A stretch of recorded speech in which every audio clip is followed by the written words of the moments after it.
Hello बच्चों, कैसे आप सब। आशा करते हैं कि अच्छे होंगे। तो आपका लोगों का जो वीडियो है बहुत ही ज़्यादा समय पे देरी से पहुंच रहा है, लेकिन जो हमारा ऑफलाइन क्लास चल रहा है, ऑफलाइन क्लास में समय नहीं मिलने के कारण से ये वीडियो आप लोगों को बहुत लेट से पहुंच रहा है। लेकिन ऐसा आपका जो सिलेबस है हम समय पे पूरा करवाएंगे।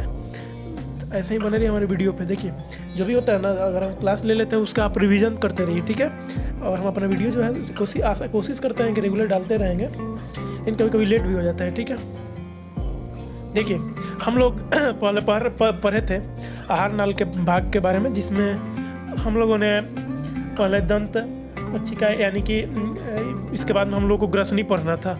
हमारे इसके पहले वाले पार्ट में आप लोग देखे होंगे। जो भी रेगुलर स्टूडेंट होंगे उनको हम बोल रहे हैं, जो नए होंगे वो हमारे पहले पार्ट में जाकर के देख लें। एक प्लेलिस्ट बना हुआ है, आपके प्लेलिस्ट यूट्यूब पे सर्च कीजिएगा, सॉरी हमारे चैनल के प्लेलिस्ट में जाकर के देखिए। क्लास 10th बायो का एक प्लेलिस्ट बना हुआ है, ठीक है। तो ये ग्रसनी, देखिए ग्रसनी जो होता है मुख गुहा का पहला भाग होता है, ठीक है। तो सबसे पहला पॉइंट ये होता है, आपसे अगर ऑब्जेक्टिव टाइप क्वेश्चन पूछे कि मुख गुहा का पहला भाग क्या होगा, तो वहाँ पे ऑप्शन में ग्रसनी मिलेगा आपको, वहाँ पे सही का निशान लगाना है, यानी कि OMR सीट में वहाँ पे भरना होता है। तो पहला क्वेश्चन तो हम ये सॉल्व करा दिए, आपका एक ऑब्जेक्टिव, ये आपके एग्जाम की दृष्टि से जो है, ठीक है ना। अब देखिए ग्रसनी में होता क्या है, तो ग्रसनी में दो छिद्र होते हैं। एक निगल द्वार होता है, एक छिद्र को निगल द्वार कहते हैं, एक जो दूसरा छिद्र होता है इसे कंठ द्वार कहते हैं, ठीक है। जिसे अंग्रेजी में एक को गुलेट बोलते हैं, एक को गुलाइट्स बोलते हैं, ठीक है। यहाँ पे स्पेलिंग लिख दे रहे हैं हम, आप लोग नोट कर लीजिएगा, ठीक है। देखिए ये जो निगल द्वार होता है, ये आगे जाकर के निगल द्वार, ये आगे जाकर, सॉरी यहाँ पे नहीं दिखाई दे रहा आप लोगों को, हम यहाँ पे लिख देते हैं आगे जाकर, पूरा लिख करके एक बार हम वीडियो में लाते हैं, ठीक। देखिए तो यहाँ पे निगल द्वार और कंठ द्वार, निगल द्वार में क्या होता है, ये आगे जाकर के आहार नाल के अगले भाग जिसे ग्रसनी बोलते हैं, हम लोग आगे पढ़ेंगे, ये ग्रसनी पार्ट, ठीक है ना, उसमें खुल जाता है। तो कौन सा द्वार आहार नाल के अगले भाग में खुलता है, निगल द्वार खुलता है। आपसे ये एग्जाम में क्वेश्चन में पूछ सकता है। और एक दूसरा पॉइंट है कंठ द्वार, ये आगे जाकर के कहाँ खुलता है, तो श्वास नली में, ठीक है। इसको आप लोग याद कीजिएगा। आगे बढ़ते हैं अभी हम लोग। तो एक चीज़ उत्पन्न होता है, जो ग्रसनी होता है इसमें तो दो द्वार होते हैं। तो दोनों द्वार से जब हम लोग भोजन करते हैं तो दोनों द्वार आपस में कैसे मतलब दोनों का काम अलग अलग है। एक का श्वसन का काम है, एक का भोजन निगलने का काम है। तो दोनों में मतलब अपना समन्वय कैसे स्थापित करते हैं, तो इसके लिए एक लीगल जो कंठ द्वार होता है, इसमें एक ढक्कन होता है जिसे हम लोग बोलते हैं एपिग्लोटिक्स। देखिए एपिग्लोटिक्स क्या होता है, ये जो होते हैं ये कंठ द्वार, ये कंठ द्वार के थोड़ा सा आगे बढ़ने पे ये क्या होता है, ये कंठ द्वार पे जब आगे बढ़ने पे एक पट्टी जैसा संरचना होता है। तो इसका कार्य क्या होता है, इसका कार्य होता है, इसका कार्य देखिए समझिए इधर। तो इसका जो कार्य होता है, जब मनुष्य या मनुष्य जब भोजन करते हैं, यानी कि जब हम लोग भोजन करते हैं, तो कभी कभी आप लोग देखे होंगे कि भोजन करते वक्त अगर खांसी आ जाता है तो क्या होता है, भोजन करते वक्त जो हमारे अन्न के कुछ पार्ट होते हैं वो क्या होते हैं, श्वास नली में चले जाते हैं। तो ऐसा हमेशा नहीं होता है, ठीक है। लेकिन हमेशा कब क्या होता है, तो जब हम लोग भोजन करते हैं तो जो कि ये एपिग्लोटिक्स, एक इसे ढक्कन ही बोलेंगे, एक पट्टी नुमा रचना होता है, ठीक है। तो ये कहाँ पाया जाता है, ये जब हम लोग भोजन करते हैं तो ये काम करता है, कंठ द्वार को ढकता है, जिससे कि भोजन करते वक्त जो भोजन हमारे होते हैं ये श्वसन नली में ना जा करके आपके कंठ द्वार में चले जाए, ठीक है। भोजन कहाँ पे चले जाए, कंठ द्वार में। क्यों ढकता है, क्योंकि श्वसन नली में ना घुसे, ठीक है। अब हम लोग आगे बढ़ते हैं। देखिए अब हम लोग पढ़ेंगे जो ग्रसनी का अगला पार्ट है, क्या है, ग्रास नली, ग्रास नली, ठीक है। ग्रसनी का अगला भाग बोलते हैं जिसे ग्रास नली, आपकी स्क्रीन पे दिखाई दे रहे होंगे ग्रास नली। तो देखेंगे अभी ग्रास नली होता क्या है, ठीक है। तो पहले तो हम लोग समझे कि जो ग्रसनी होते हैं उनमें क्या क्या कार्य होते हैं और क्या क्या होता है। देखिए तो जो कंठ द्वार से हमारा भोजन चलता है, तो पहले हमको उसमें क्या होता है, कंठ द्वार से जो भोजन चलता है उसमें मनुष्य के लार से सना हुआ भोजन कंठ द्वार से आगे बढ़ता है तो पहुंचता है कहाँ पे, आपके ग्रस नली में, ग्रास नली में कंठ द्वार से चल करके पहुंचता है। ठीक है, तो अब देखिए यहाँ पे क्या कुछ होता है, ग्रास नली में क्या होता है। ठीक है ना, देखिए तो भोजन के पहुंचते ही ग्रास नली की दीवार में एक तरंग उत्पन्न होता है जिसे हम लोग क्रामाकुंचन कहते हैं। ठीक है, भोजन के पहुंचते ही लिख दे रहे हैं हम, ग्रसनी से कंठ द्वार।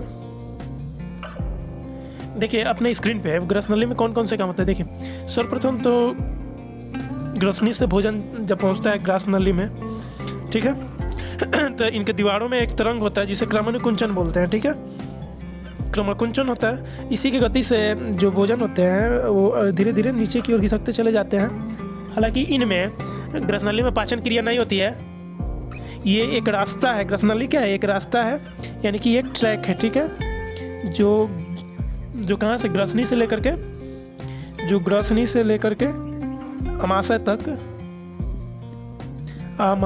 तक का सफ़र होता है भोजन का। ठीक है ना, तो ये एक रास्ता होता है ग्रसनी से लेकर के अमाशय तक का सफ़र के लिए एक नली बना हुआ है जिसे ग्रास नली बोलते हैं। ठीक है, और ये किस गति द्वारा जाता है तो क्रामाकुंचन गति, जो तरंग उत्पन्न होता है ग्रास नली में, इसी की सहायता से भोजन धीरे धीरे अमाशय में पहुंच जाता है। ये सारे छोटे छोटे टॉपिक हैं। अब हम लोग जो देखेंगे अमाशय। अब ठीक है, अभी हमने 2 टॉपिक देखा है, एक ग्रास नली, एक ग्रसनी। ठीक है, अब जो देखते हैं अमाशय देखते हैं। चलिए हम लोग आगे बढ़ते हैं। अगर इसको आप लिखना चाहते हैं तो लिख सकते हैं। ठीक है, जो पहले वाले हम लोगों ने समझे थे ग्रस नली, वो हम अपने चित्र की सहायता से समझने का प्रयास करते हैं। देखिए यहाँ से क्या हुआ, भोजन घुसा, और ये क्या है, ये ग्रास नली बोलते हैं इसे। तो भोजन कहाँ से आया, ग्रसनी से भोजन आया ग्रास नली में। ठीक है, ये क्या करता है, आहार नाल की ओर ले जाने वाला एक ट्रैक है, यानी रास्ता है। ठीक है, तो इंटर किया तो इसमें क्रमानुकुंचन उत्पन्न हुआ, जिसे शिथिलन भी बोलते हैं। तो इससे सहायता से क्या हुआ, ये भोजन जो है अपने नीचे की ओर, यानी कि आहार नाल की ओर चला गया। ठीक है, यही समझाने की हम कोशिश कर रहे हैं इस चित्र के माध्यम से। चलिए हम लोग आगे बढ़ते हैं। देखिए आपकी स्क्रीन पे अमाशय का टॉपिक दिख रहा होगा। तो अमाशय क्या है, यह एक चौड़ी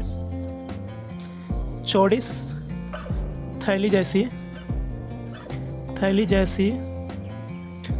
जैसी रचना है। ठीक है, रचना है। अभी हम सारे चीज़ इसको फैक्ट्स इसके क्लियर करेंगे चित्र के माध्यम से। ठीक है ना, अभी आप लोग समझते चलिए, और अगर नोट लिखना चाहें तो नोट डाउन भी करते चलिए। ठीक है, तो इसका जो आकार होता है कैसा होता है, थैली नुमा संरचना जैसा होता है। ये इसका स्थान कहाँ होता है, स्थान, यानी ये अमाशय होता कहाँ है, तो इसका स्थान जो होता है आपका उदर गुहा के बाईं साइड। ठीक बा, उदर गुहा के बाईं साइड में इसका स्थान होता है।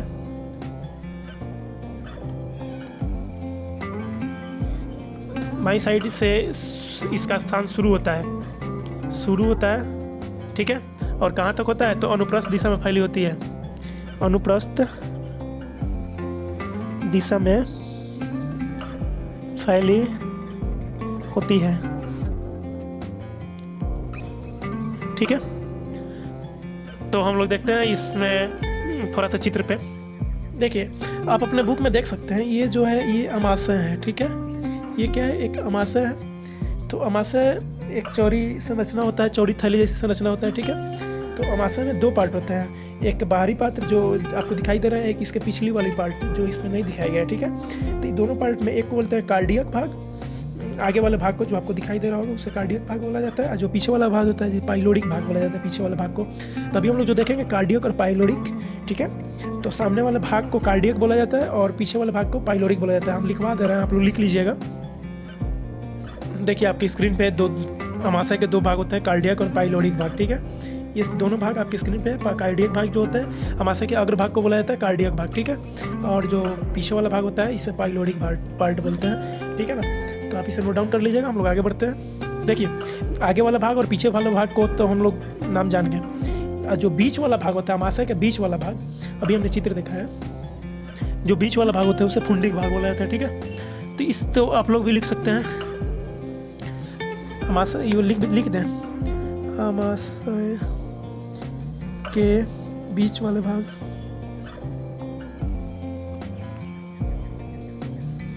बीच वाले भाग को फुंडिक भाग कहते हैं। ठीक है, आप लोग ध्यान दीजिए, यहाँ पे बीच वाले भाग को क्या बोलते हैं? फुंडिक भाग। आगे वाला भाग को क्या बोलते हैं? कार्डियक भाग। और पीछे वाला भाग को पाइलोडिक भाग। ठीक है, एक चीज़ ध्यान देने वाली बात है यहाँ पे, जो अमाशय के भीतरी दीवार होता है, ये किस चीज़ की बनी होती है? ये बनी होती है आपके स्तंभकार, एक मिनट,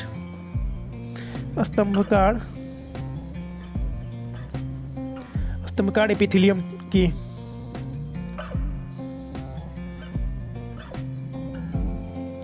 स्तंभकार एपिथेलियम कोशिका।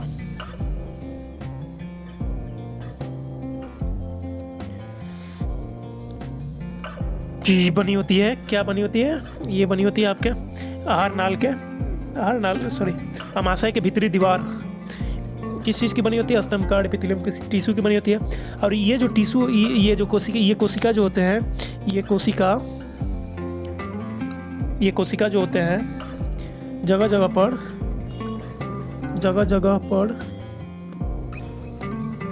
पर अंदर की ओर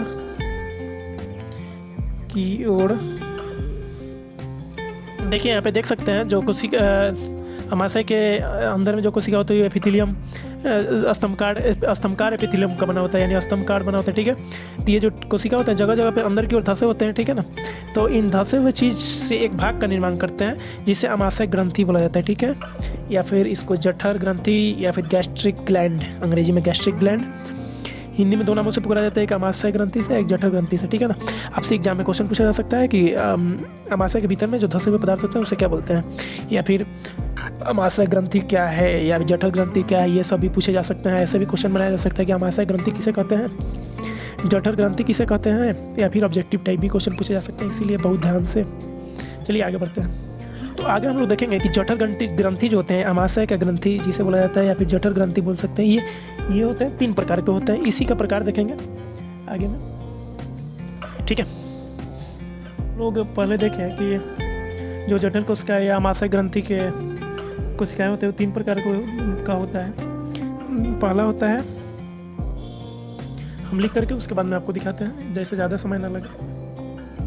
देखिए आप अपने स्क्रीन पे, पहला जो होता है सलेस्मा कोशिकाएं, यहाँ पे कोशिकाएं छूट चुका है, आप लिख लीजिएगा। ठीक है ना, जिसे अंग्रेजी में मॉस्क्यूल सेल बोला जाता है।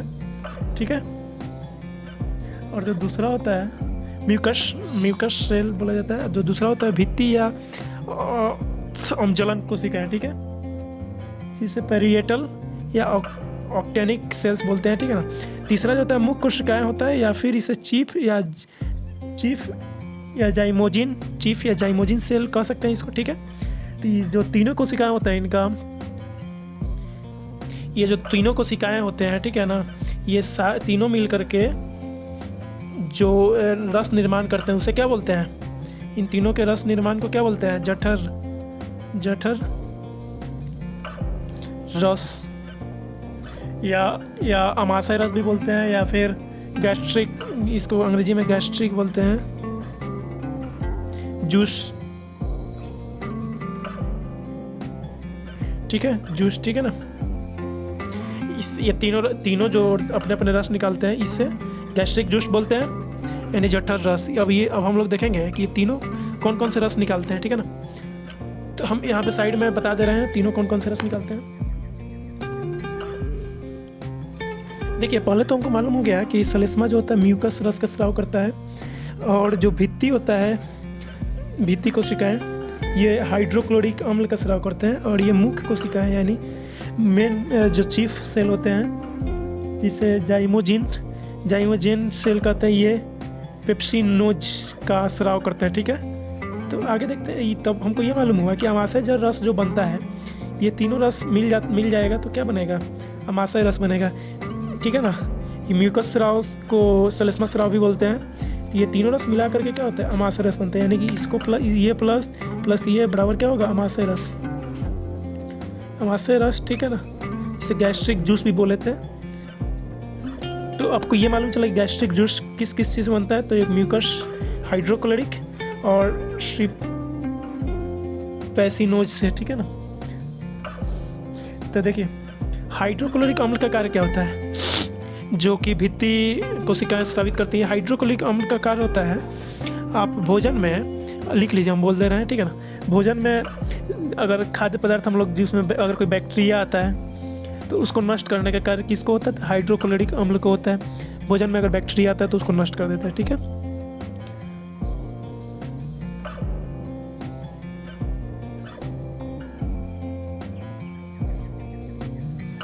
देखिए यहाँ पे हाइड्रोक्लोरिक अम्ल जो होता है इसका एक जो ये पेनिसिनोज जो स्रावित करता है इसको निष्क्रिय पेनिसिनोज में चेंज कर देता है, और निष्क्रिय पेनिसिनोज को सक्रिय पेनिसिनोज नामक एंजाइम में बदल देता है, ठीक है ना। तो ये चीज़ आप लोग नोट डाउन कर लीजिएगा, ठीक है।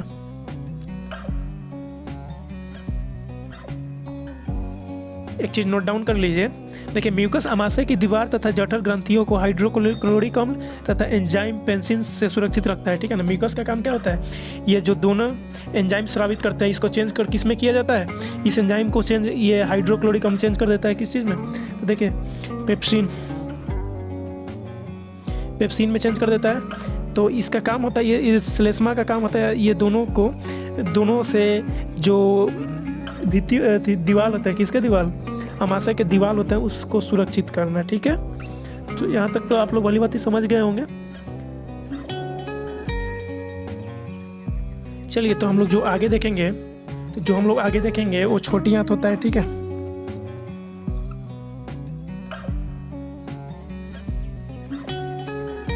ठीक है, तो आगे हम लोग देखेंगे छोटी आंत। इस वीडियो का लाइक एम रखते हैं, कम से कम 100 प्लस तो होना चाहिए।